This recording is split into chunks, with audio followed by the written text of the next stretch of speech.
Monsieur le ministre, cher Günther, Mesdames et Messieurs et cher Farid, c'est un immense honneur de vous recevoir aujourd'hui au Quai d'Orsay avec Monsieur Günther Kirschbaum, ministre adjoint chargé des Affaires européennes de la République fédérale d'Allemagne, à l'occasion de la Journée internationale des droits de l'homme. Je tiens de ma patrie un cœur qui la déborde, et plus je suis français, plus je me sens humain. Ainsi parlait René Cassin, grande figure humaniste, principal artisan, avec Eleanor Roosevelt, de la Déclaration universelle des droits de l'homme, adoptée par l'ONU, ici à Paris, le 10 décembre 1948. Aujourd'hui, plus que jamais, les principes de cette déclaration nous inspirent et guident notre action. Partout où le droit international est violé, les droits de l'homme bafoués, l'humanité niée, nos diplomaties œuvrent pour lutter contre l'impunité et garantir une paix durable.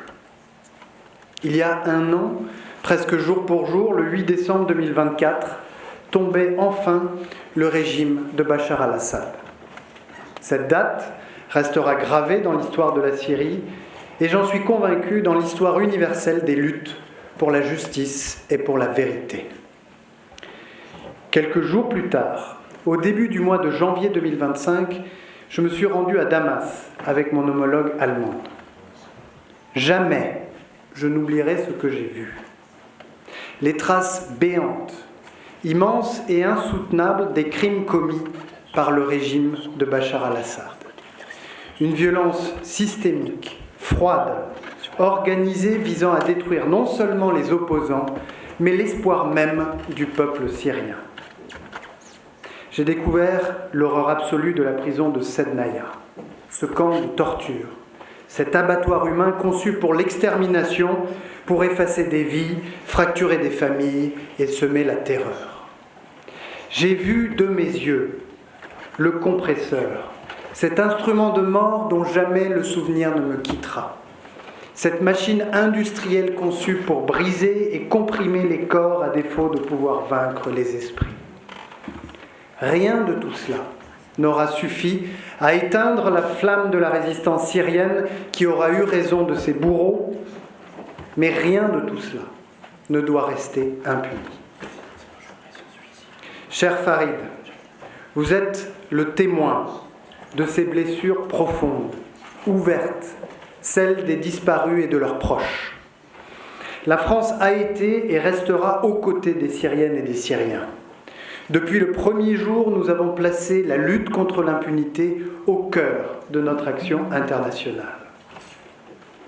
En mai 2014, quelques semaines après la révélation de vos photos et de l'ampleur de l'horreur, la France a présenté au Conseil de sécurité un projet de résolution pour saisir la Cour pénale internationale de la situation en Syrie. La Russie déjà y opposait son veto. Aujourd'hui, nous voulons accompagner les Syriens pour que justice leur soit rendue.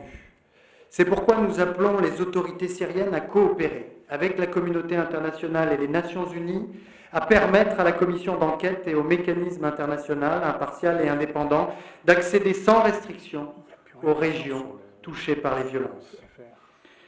Car la transition syrienne ne réussira qu'en s'appuyant sur des fondations solides, la justice, le respect des droits de l'homme et de l'état de droit. Cher Farid, le monde entier vous connaît sous le pseudonyme de César. Vous avez éclairé par votre courage la nuit syrienne, combattu l'impunité, risqué votre vie, tout risqué, pour montrer à tous l'innommable. Courageusement, clandestinement, vous avez révélé ce que le régime de Bachar al-Assad voulait cacher au monde entier. Par votre courage, vous avez ouvert la voie à la justice. Plusieurs anciens dirigeants syriens ont été mis face à leurs responsabilités criminelles devant des juridictions européennes. La justice française a ainsi condamné en juillet 2024 3 anciens dignitaires syriens, Ali Mamlouk, Jamil Hassan et Abdel Salam Mahmoud, reconnus coupables de complicité de crimes contre l'humanité. La justice agit et fait son œuvre. Des enquêtes, des procédures sont en cours, ici en France. Le président de la République a indiqué que nous continuerons à apporter notre appui à la société civile syrienne parce que le travail de justice et le respect des mémoires sont les clés de la réunification d'un pays et de sa solidité. Cher Farid, vous avez contribué à ouvrir cette voie lorsque vous avez révélé des milliers de photographies témoignant des atrocités commises dans les geôles syriennes. Ces images terribles restent parmi les éléments les plus importants et les plus accablants jamais réunis contre le régime d'Assad. Aujourd'hui, avec l'Allemagne à nos côtés, et à travers ce prix franco-allemand des droits de l'homme et de l'état de droit, nous saluons votre courage, votre détermination à faire vivre ces preuves, à poursuivre ce combat et à porter la voix de celles et ceux qui n'en ont plus. Leur mémoire nous oblige. Aucun avenir ne prend racine dans le silence forcé d'une nation. La France comme l'Allemagne sont unies dans cette conviction. La conviction qu'il n'y a pas de paix sans la justice et pas de justice sans la vérité. Cher César, en vous remettant aujourd'hui ce prix, nous rendons aussi hommage à travers vous à toutes les victimes, à tous les disparus et à toutes les familles syriennes qui attendent encore la vérité et la justice. Ce prix est le vôtre, c'est celui des défenseurs des droits de l'homme. Et puisse votre exemple être porteur d'espoir pour toutes ces femmes et ces hommes qui, comme vous, éveillent les consciences en prenant tous les risques et font reculer l'horreur. J'appelle le ministre des Affaires européennes de l'Allemagne à intervenir désormais.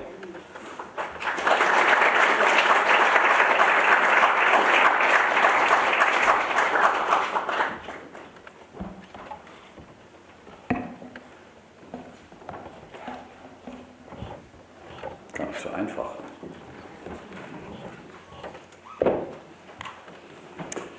Monsieur le ministre, cher Jean-Noël, Monsieur Farid Al-Mahdan, cher César, Mesdames, Messieurs, je suis très honoré d'être ici cet après-midi parce que nous honorons aujourd'hui une personnalité remarquable, un héros, un défendeur des droits de l'homme. Mais en vérité, ce sont nous qui sommes honorés par votre présence. Parce que vous êtes un héros de défendre les droits de l'homme. Aujourd'hui, plus que jamais, ce n'est nécessaire de défendre nos valeurs. C'est nécessaire de défendre la démocratie. C'est nécessaire de défendre les droits de l'homme. Ce n'est plus suffisant de seulement s'engager dans toutes les matières. Il est nécessaire de lutter pour nos valeurs. Et justement, aujourd'hui, parce que c'est suffisant de lire des interviews qui sont données par des chefs d'État d'outre-mer ou plutôt transatlantiques. Il est nécessaire que nous, les Européens, soutiens ceux qui luttent pour nos valeurs. Et c'était M. Farid Al-Mahdan qui a fait ça, qui est un exemple hors du commun de courage civique pour éviter l'impunité. Et Jean-Noël, tu as mentionné ça, je peux seulement souligner. Votre courage est remarquable. Votre courage ne peut pas décrire avec des mots. Mais votre engagement courageux, exemplaire pour faire connaître au monde les crimes du régime Assad, c'est indispensable pour rendre compte aux les responsables pour cette guerre et pour toutes les atrocités. Mesdames, Messieurs, je peux m'imaginer, et surtout maintenant, je m'adresse à Farid Al-Mahdan, à César, Je peux m'imaginer que ce que vous pensez maintenant. Le mieux aurait été de ne pas avoir à vous remettre ce prix. Le mieux aurait été qu'un tel régime n'existe pas. Le mieux aurait été que ces atrocités n'aient jamais été commises. Je peux m'imaginer, votre cœur est plein avec des larmes. Mais presque un an après la chute du régime Assad, l'Allemagne et la France, nous deux, nous soutiennent la Syrie et ses citoyens sur le chemin de la transition, de la réconciliation et de la société et de la reconstruction. C'est nécessaire pour gagner la paix. Vous êtes un modèle, cher César, pour beaucoup des générations en avenir. Et j'aimerais dire, votre courage nous oblige de s'engager ensemble pour envoyer un message à tous les défenseurs des droits de l'homme. Vous n'êtes pas seuls, où que vous soyez. Merci beaucoup.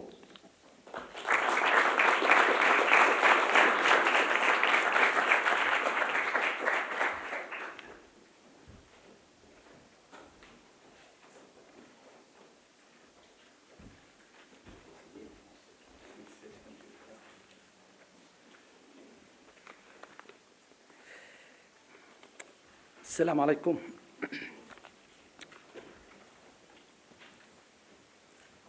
السادة الوزراء، أيها الحضور الكريم، أبدأ أولاً بتقديم خالص الشكر والتقدير لوزارتي الخارجية الفرنسية والألمانية لمنح شرف الحصول على الجائزة الفرنسية الألمانية لحقوق الإنسان. إن هذه الجائزة تجسد مدى احترامكم وتقديركم للتضحيات التي بذلناها في سبيل الحقيقة والعدالة، وإيمانكم بعدالة قضيتنا التي جازفنا بأرواحنا من أجلها،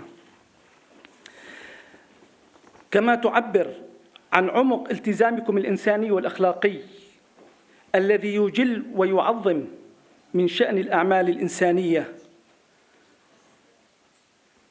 ويثمن جهود الأفراد والمؤسسات الساعية إلى السلام وصون كرامة الإنسان. insiste sur l'importance de l'action des individus لقد كان لثقتكم ودعمكم المستمر الأثر الإيجابي في مواصلة عملنا في كشف جرائم النظام الأسدي المجرم الذي ارتكب أفظع الجرائم الدموية بحق المعتقلين الأبرياء والتي بانت فظاعتها على جثث ضحايا التعذيب في صور ملف قيصر. dans le dossier César, dans كان ذنبهم الوحيد فقط بأنهم خرجوا إلى الشوارع بشكل سلمي ليطالبوا بالحرية والكرامة. وقد تمكنا بفضل الله تعالى ثم دعمكم من إيصال صوت هؤلاء الضحايا إلى منابر العدالة الدولية. وكنتم السباقين إلى فتح محاكمات وطنية في بلادكم والتي بعد التحقق والتثبت أصدرت عدة مذكرات اعتقال بحق ضباط ومسؤولين كبار في النظام الأسدي المجرم لاتهامهم بارتكاب جرائم حرب وجرائم ضد الإنسانية في سوريا. d'avoir commis des crimes contre l'humanité et des crimes de guerre en Syrie. الذي يجتمع فيها التكريم مع المسؤولية الأخلاقية نعبر عن أملنا الصادق وثقتنا بأن الحكومة الجديدة قد باشرت بداية مسار جديد نحو تعزيز العدالة الانتقالية وترسيخ مبادئ المساءلة ودعم جهود ملاحقة المتورطين في الجرائم ضد الشعب السوري. وإننا نتطلع بثقة أن يستمر هذا النهج الإنساني في المستقبل ليكون مصدر أمل للضحايا وانتصار للحق والقانون. أيها السادة الكرام، la loi et la إن هذا التكريم في justice. جوهره Mesdames et messieurs, هو تكريم ce لقيمكم prix est en الإنسانية fait, والتزامكم الصادق بمبادئ العدالة vos valeurs et وهو في pour les الوقت نفسه principes de la تكريم justice لكل الشرفاء que والأحرار في العالم vous, المدافعين عن حقوق الإنسان. voulez faire prévaloir. Cela vient également واسمحوا لي أيها السادة أن أهدي هذا التكريم إلى كل حر وشريف ساهم في ظهور ملف قيصر إلى العالم الحر المؤمن بالحرية والديمقراطية. هذا الملف الذي كان سببا مهما من الأسباب التي أدت إلى فضح وسقوط نظام الطاغية بشار الأسد. كما أهديه لهؤلاء الأحرار الذين حرروا سوريا من رجس النظام الأسدي الفاشي، ولكل أم سورية قدمت وضحت بأغلى ما تملك في سبيل الحرية فكانت رمزا للتضحية والفداء، ولكل معتقل ولكل شهيد بذلوا أرواحهم الطاهرة من أجل أن نعيش نحن بحرية وكرامة. أيها السادة، شكرا لكم على حسن التكريم، مع أطيب أمنياتنا لكم ولأوطانكم بالعيش الكريم والأمن والازدهار، وشكرا لكم.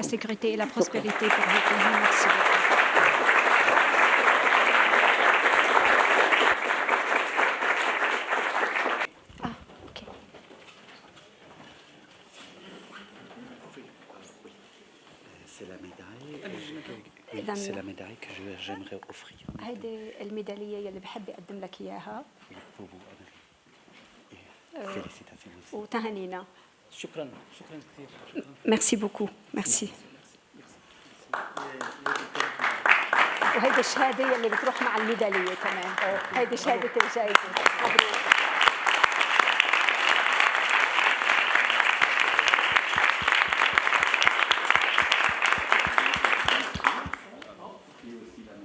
هيك لحتى يشوفوا الميدالية ويشوفوا الشهادة للصور.